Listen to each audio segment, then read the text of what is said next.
Miten tästä eteenpäin? Aiotko pysyä klassisena laulajana vai mahdollisesti ehkä kokeilla vielä rockbändissä laulamista? Onko siinä jotain sellaista, että sitä haluaisi vielä tehdä?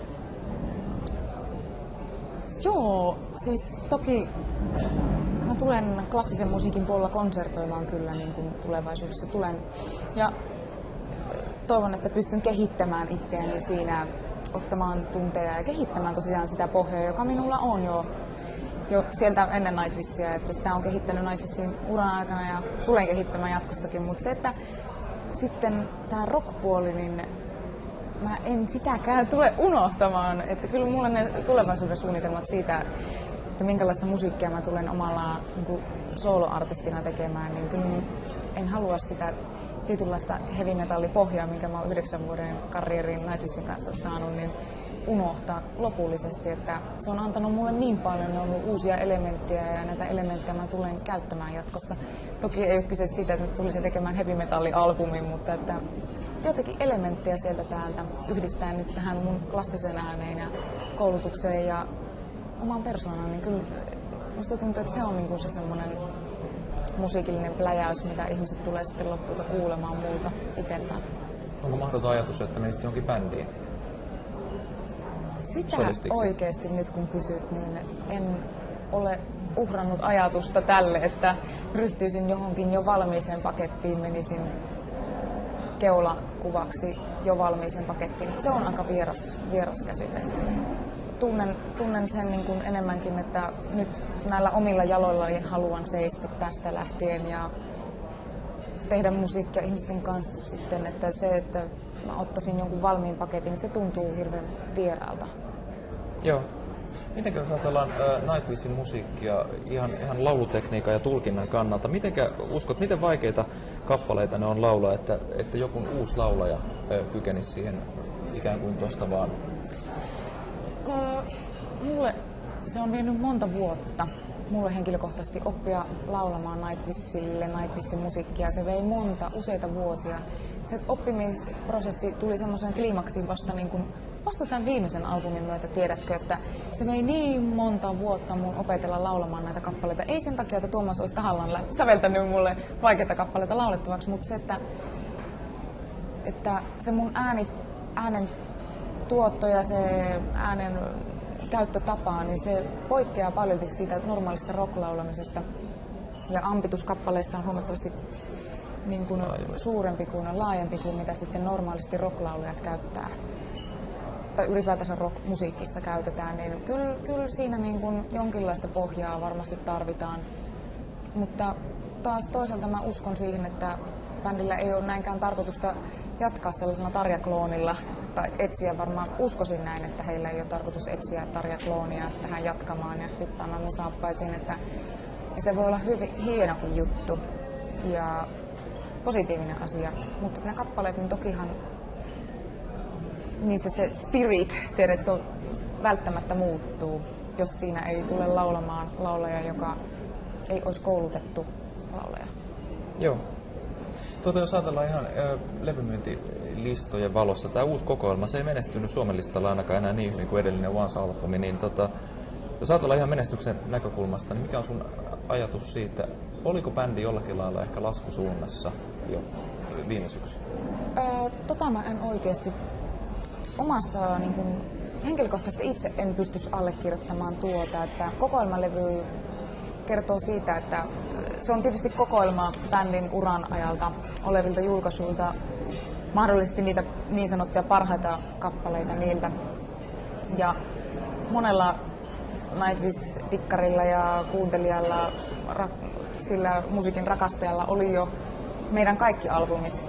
Ja se oli sellainen taas lisäbonus tämä kokoelmalevy siihen jo kerättyyn materiaaliin ja siihen. Mä en usko, että se olisi ollut mikään ensinäyttö siitä laskevasta menestyksestä, koska mä uskoin todella siihen, että seuraava levy olisi se jättimenestys. Mä uskoin siihen todella ja mä puhuinkin siitä julkisesti, että se on se Nightwishin se the biggest thing. Että se oli se, niin kuin se, mitä mä odotin ja olin siihen valmis. Ja että ja että se niin kuin kulminoituu sellaiseen faktaan, että Once-albumi, niin se sai huomiota sellaisissa maissa, missä aikaisemmin ei Nightwishia tunnettu. Et nyt vasta se tietoisuus tähän bändiin oikeasti heräsi. Joo. Mä uskon siihen kyllä, mutta katsotaan nyt, miten bändille käy ja katsotaan, miten tämä muutos tässä vaikutti. Sehän on niin kuin, näin. Julkisuudessa sä olit bändin ehdoton keulakuva. Olisitko itse voinut uskoa, että nyt sinut erotetaan? Toki kautta rantain. Siis oikeasti, mitä mä siitä... Mä oikeasti se on yksi ollut vaihtoehdoista näissä tämän pahan olon ja sen näin ongelmien keskellä, kun jo itse olen päättänyt sen aikoja sitten silloin viime joulukuussa, että se paha olo on niin valtaisa se paha olo oli, että mä en nähnyt tunnelin päässä mitään valoa, niin ilmoitin siitä bändille jo itselleen, että hei, että oikeasti olen miettinyt tämän asian näin, että seuraava albumi tulisi olemaan mun viimeinen.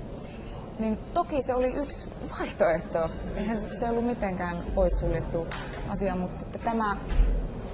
Ja mä olen sen henkilökohtaisesti ymmärtänyt ja hyväksynyt sen, että mä sain potkut. Mutta sitä faktaa, että millä tavalla ne mulle annettiin, niin mä olen tosi surullinen, että se tapahtui näin. En ole katkera, mutta siis mä olen pettynyt ja tosi surullinen, koska se järkytti mun elämän, se järkytti mun läheisten elämän ja puoli ja toisin niihin ihmisten ja kaikki tämä kohu ja kaikki tämä, että se oli niin valtaisa ja ennalta arvaamaton, että mä en ollut valmistautunut siihen, eikä ikinä kuka ihminen tarvitsisi olla valmis tällaiseen. Mä olen sitä mieltä, että mä en olisi itse henkilökohtaisesti koskaan pystynyt heille tekemään näin. Miksi he pystyvät tekemään sen mulle, niin se on kysymys, mitä mä varmasti loppuelämäni tulen itseltäni kysymään. Tästä niin, tämän ilmoituksen jälkeen sulta tuli sitten omilla nettisivuilla oma vastaus, jossa justiin kerrot tänne, että miten olet hyvin surullinen ja pettynyt tästä poikien päätöksestä. Siinä heidän ilmoituksessaan silloin niin he syyttivät sinua ahneudesta ja diivailusta, mutta tässä omassa ilmoituksessa sä et millään lailla kiistänyt näitä asioita. Oliko niissä ehkä sitten jotain perää?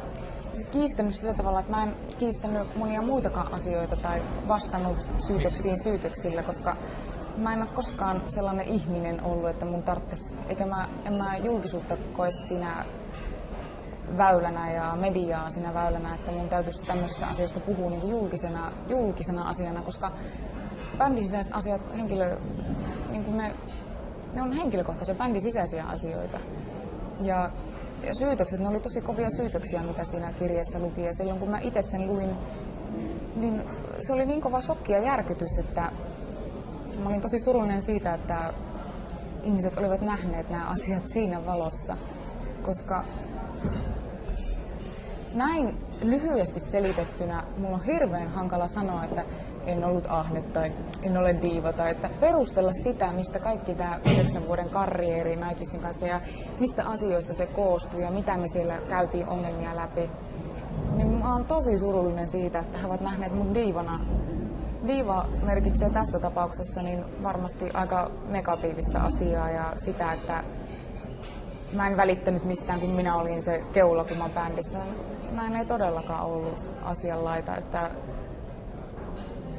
mä en kokenut diivailevani. Jos mä lavalle kävelin siinä roolissa ja niissä upeissa asuissa ja tässä, mitä ihmiset näki siinä mun esiintyessä, niin se, jos mä siitä sanon, niin kyllähän siinä nyt osa diivaa oli. Mutta se diiva niin käveli lavalta hyvin normaalina Tarjana ulos, että en mä sitä en todellakaan ymmärrä tätä. Ja se on mulle se surun hetki niin kuin oikeasti ja rahan ahneus ja kaikki tämä, että raha tämmöisessä bändissä ja näin isossa bändissä se on niin kuin asia, mitä ei voi ohittaa. Ja mä oon ollut aina ihminen, joka olen pitänyt niin kuin, olen halunnut tietää asioiden kulusta ja halunnut, jos mä näin jonkun epäkohdan jossain, mä haluan siihen puuttua. Mutta jos mä näen sen kahdesti, niin toki mä haluan puuttua. Jos 3. kerta tulee, niin mä rupean jo epäilemään. Et siinä oli se juttu, että mä halusin selvittää asioita ja siinä vaiheessa, kun mä halusin niitä alkaa selvittämään, niin ei se tullut bändiltä se vastaus, että minkä ihmeen takia sä näin teet, vaan hyväksyvät sen asian. Ja se, että se tulee vasta nyt se vastaus heiltä näin, ja se tulee mulle järkytyksenä. Joo. Ja sen takia olen tästä surullinen. Joo, aivan. Mitä, jos katsoo tulevaisuutta nyt, niin minkälainen tilanne sulla on lähteä tekemään nyt klassista laulajan uraa, kun joka tapauksessa sut tullaan muistamaan Nightwishin ex-solistiin? Joo, no senhän mä ihan haluan nyt tässä nyt ihan oikeasti sanoa, että mä en pidä itseäni millään professionaalisena klassisena laulajana ja se ura on ollut pitkä Nightwishissa, 9 vuotta, ja jonka sivussa mä oon käynyt laulutunneilla ja opettanut aina kun olen ehtinyt ja yrittänyt kouluttaa sitä ääntäni, koska se on ollut vitaalinen, elintärkeä sille mun äänelle ja sille Nightwishin äänelle ja sen hyvinvointi. Se on ollut se elintärkeä asia ja mielenterveydellisesti tärkeä, että sen on ollut pakko pitää sitä äänestä huoli. Mutta nyt niin kun tulevaisuutta ajatellen ja omia konsertteja niin näin, niin tulen esiintymään niissä minuna itsenäni ja laulajana kaikki ne näinen vuosineen. Mä kannan ne vuodet loppuelämäni ja tämän karrieri Nightwishin kanssa loppuelämäni mun mukana. Mä kannan sen ylpeästi siinä, mitä mä oon töitä tehnyt tämän bändin kanssa. Koska ylpeä mä voin olla siitä, että mä oon tähän pystynyt tällaisena laulajana kuin mä olen. Että siitä mä oon ylpeä ja kiitollinen, että sain tämmöisen mahdollisuuden. Että nyt sille tuli loppu. Elämän pitää alkaa taas ja mun laulajana, artistina aloittaa se toisesta perspektiivistä. Tulen konsertoimaan ja tekemään omaa musiikkia. Nyt on taas, elämä taas vaan se ui ja jatkuu. Kuinka hassulta tuntuu ajatus, niin tätä nyt on palloteltu mediassa ja tätä erohommaa hirveän paljon. Entä jos kävisikin niin, että Nightwishin jäsenet tulisi kohteliaasti pyytämään sua kauniisti takaisin? Lähtisitkö takaisin vielä bändiin? No, mä olen ehkä uhrannut tälle ajatukselle tänään ajatuksen tai pari, että se tuntuu kaukaiselta ajatukselta nyt, koska minähän tässä potkut sain anyway. ja se, että kaukaiselta ajatukselta sinänsä, että siinä pitäisi olla sitten taas niin moni asia selviytyy, että ne on niin kuin oikeastaan out of my hands, niin kuin, että mun